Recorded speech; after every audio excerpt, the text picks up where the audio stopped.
morning, good afternoon, good evening, depending where you're watching me from. Hello ladies and gentlemen, it's your friend. I'm back again, guys. As you can see, it don't be. So now, guys, I want you guys to watch closely, right?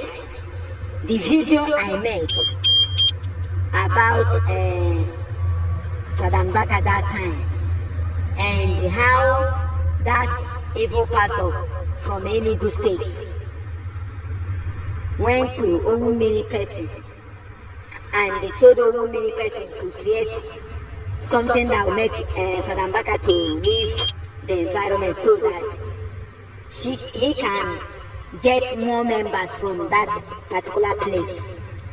So God reviewed this for me, right? So I have to immediately, I made this video. So guys, I made that video for Father Mbaka on July 24th, 2022. That's when I prophesied about what's about to happen to him. And he did not pay any mind on that. And this happened. Guys, let's watch that video now. Let's go there. Hello guys. How you guys doing today? Hope everybody is fine. All right. This video is for Father Mbaka